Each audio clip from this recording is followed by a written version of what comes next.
Bonsoir à vous tous, je suis heureuse de vous retrouver pour une nouvelle saison. Dans notre magazine télévisé U-Mag de ce mois d'octobre, nous vous proposons 3 sujets. Pour débuter, une visite de la fromagerie du Gros Chêne à Méan avec des étudiants biologistes. Ensuite, un portrait de Jean-Yves Laffineur, un ancien de l'université devenu le fondateur du festival Esperanza. Enfin, Rive Espérance, une seconde édition prometteuse à Namur.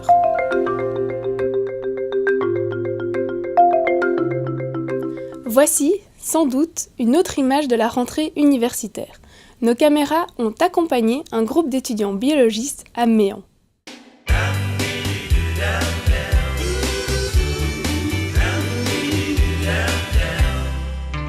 Je suis fromager, donc artisan, depuis quand même plus de 30 ans, bientôt 40. Donc on transforme du lait cru en fromage. Il y a quand même certains agriculteurs qui ont décidé de changer un petit peu leur fusil d'épaule, de diversifier, de ne pas aller vers une production massive.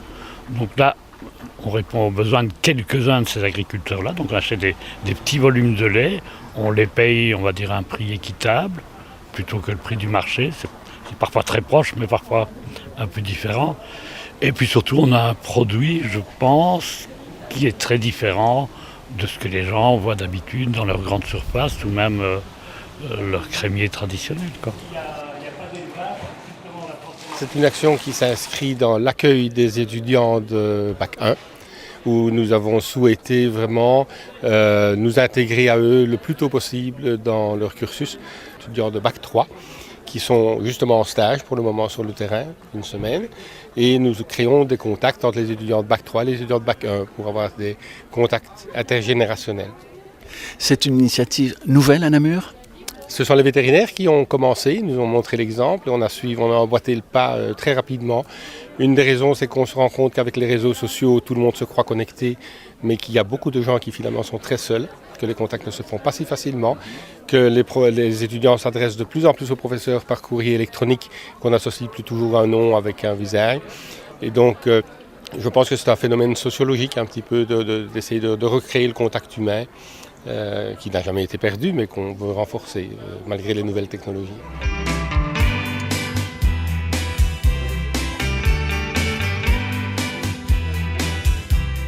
Le rôle, c'était un petit peu d'encadrer les premières bacs et un peu de leur retransmettre ce qu'on a appris lors de ces derniers jours pour créer une cohésion au sein de tous les biologistes, quelle que soit l'année. La visite était assez intéressante. Bon, on était un peu à l'étroit vu le nombre assez important, mais sinon la visite était vraiment très intéressante. J'ai vraiment aimé. Et c'est une découverte. On va voir un peu, ça va nous amener à quoi de faire ces études en biologie et on voit un peu sur quelle trace on peut aller.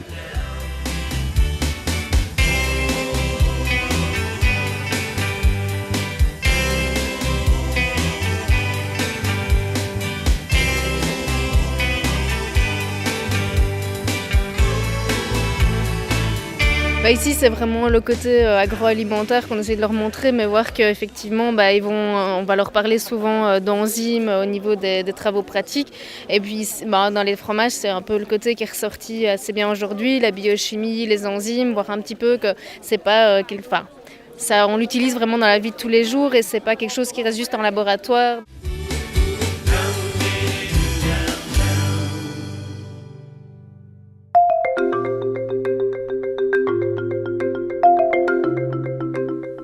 Jean-Yves Laffineur, ancien de la faculté de sciences économiques. Il est non seulement le fondateur du festival Esperanza, mais il en est aussi le directeur et le programmateur. C'est un portrait signé par Juliette Charlot, étudiante en journalisme à Namur.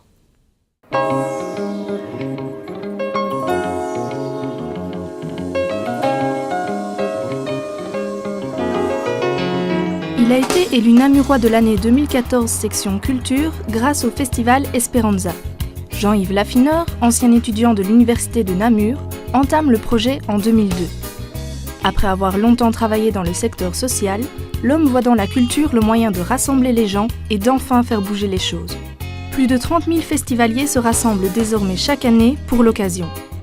Tout commence par un concert de Manu Chao, un premier festival à l'abbaye de Floreffe et un certain goût pour l'engagement.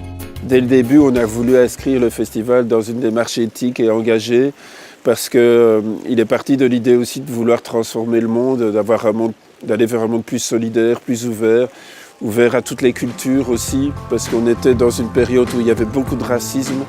Esperanza est devenu aussi un lieu d'expérimentation pour des projets, pour des révolutions, pour des débats, vraiment dans l'objectif de dire qu'est-ce qui peut changer. En plus du côté engagé et des activités proposées, le festival se démarque des autres par son objectif humanitaire et ses nombreux bénévoles. On ne programme pas ce que tout le monde entend partout dans les radios et à la télévision. On est vraiment dans une programmation ouverte sur le monde et qui se veut alternative. C'est un festival qui reste alternatif, je disais, indépendant et engagé. Et en soi, avec ces trois mots-là, on fait la différence, je pense, avec énormément de festivals où, malgré tout, l'objectif premier de la plupart des festivals reste commercial. L'initiateur du projet voyage à travers le monde pour dénicher de nouveaux artistes. Il donne ainsi l'occasion au public d'en découvrir toutes les saveurs. Esperanza, c'est avant tout un festival qui se construit sur la découverte et sur des artistes. Il y a beaucoup d'artistes qui ont fait leur première scène en Belgique à l'occasion d'Esperanza. Et ça, c'est le défi de chaque année, c'est vraiment de trouver les petites perles qui vont émerger. Et c'est ça le plus grand plaisir de la programmation. Investissement, gestion, maîtrise des comptes, la formation économique qu'il suit à Namur dans les années 80 semble être bien efficace aujourd'hui. Le lien entre mes études et Esperanza, c'est que quand on organise un festival, il faut savoir maîtriser le budget.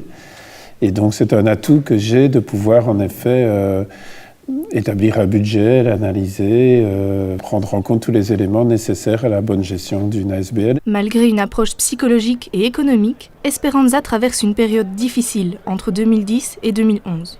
Les études, oui, m'ont permis en tout cas de pouvoir comprendre budgétairement ce qui s'était passé, là où il y avait des choses qui pouvaient être améliorées, là où il fallait s'attaquer à l'essentiel pour pouvoir retrouver un équilibre et donc une bonne santé financière. La crise financière de 2008, elle aussi, se fait ressentir. On est passé d'un contexte où les gens, les jeunes en particulier, allaient à 3-4 festivals. Maintenant, on est plus dans une moyenne de 1 à 2 festivals.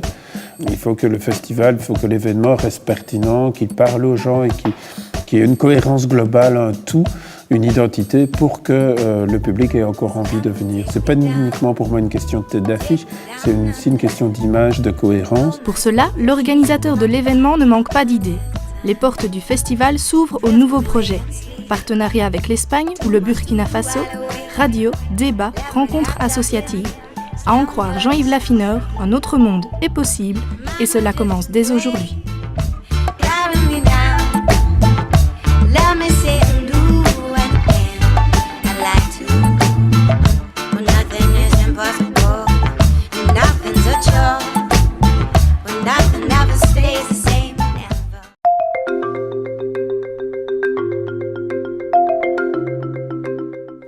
Rive Espérance 2014 se veut un grand rassemblement pour donner du souffle nouveau. Un programme varié avec des grandes conférences, des ateliers d'expression voisineront avec des débats. À ne pas manquer, fin de ce mois d'octobre à Namur.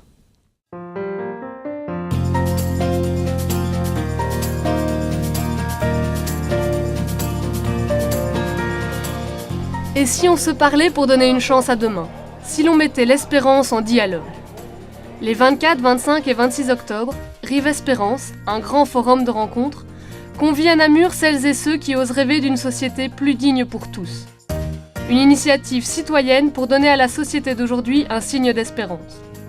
Des voix de tous horizons s'y donneront rendez-vous. Des politiciens et des scientifiques, des gens de religion et des artistes, des catholiques et des protestants, des chrétiens et des musulmans, des humanistes, des écolos, des socialistes et des libéraux, des évêques et des francs-maçons.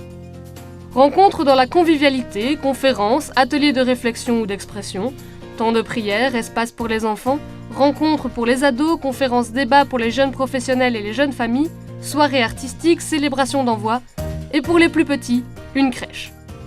Rive Espérance 2014, c'est parce que Rive Espérance 2012. Et voilà, nous sommes partis pour l'expérience 2014. On garde bien sûr le thème l'espérance, mais on y ajoute le dialogue parce que finalement, il n'y a pas d'espérance sans dialogue. Le pire ennemi de l'espérance, c'est la peur. Alors de quoi peut-on avoir peur? Peut-être tout simplement de demain. L'homme est fait pour le meilleur et le meilleur, quelque part, il existe, sinon l'être humain n'existerait pas. Alors on peut avoir peur, disais-je, de l'avenir, et une manière d'avoir peur de l'avenir, c'est de prendre le passé comme une prison, nos certitudes déjà bien bétonnées. Puis il y a une autre peur, peut-être aussi grave, la peur de l'autre, comme si l'autre allait me voler mon avenir, alors que l'avenir, on ne peut l'inventer qu'ensemble, dans le dialogue. Tu as quelque chose à m'apporter, aussi forte et aussi belle sur mes convictions. Les tiennes méritent le respect et viendront enrichir les miennes, et j'espère que les miennes enrichiront les tiennes, évidemment. Rive Espérance, les 24, 25 et 26 octobre. Un événement pour tous, personnes seules, couples et familles, jeunes et aînés, enfants et ados, groupes et associations. Un méga forum pour une société en quête de dialogue, en attente d'espérance, en recherche de sens. Y seront présents Gabriel Ringlet, Jean-Michel Javot, Steven Van Akereux, Jean-Pierre Delville, Maïmour Osdemir, Herman Van Rompuy, Jean Coquerolz, Charles Piquet, Joseph Moin, Philippe Defette et tant d'autres. Gens du terrain et spécialistes, témoins et apprentis, enthousiastes et inquiets s'y croiseront. Je pense que je suis enthousiaste à la base, sinon j'aurais pas fait un petit bébé. Pour moi, l'évangile est quelque chose d'intemporel. C'est des vieux textes, mais qui, le jour d'aujourd'hui, sont encore toujours d'actualité. Je suis sûre, dans 1000 ans, le seront encore toujours.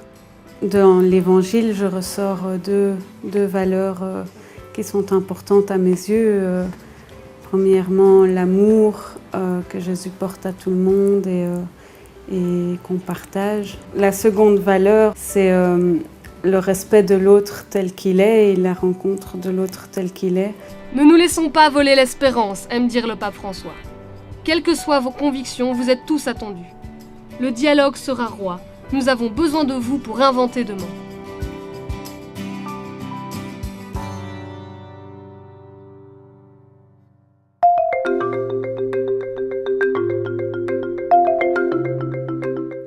Notre U-Mag de la rentrée se clôture ici. Je vous donne rendez-vous le mois prochain avec, entre autres, la reprise de notre série Les cimetières de 14-18 et une nouvelle série consacrée aux chercheurs.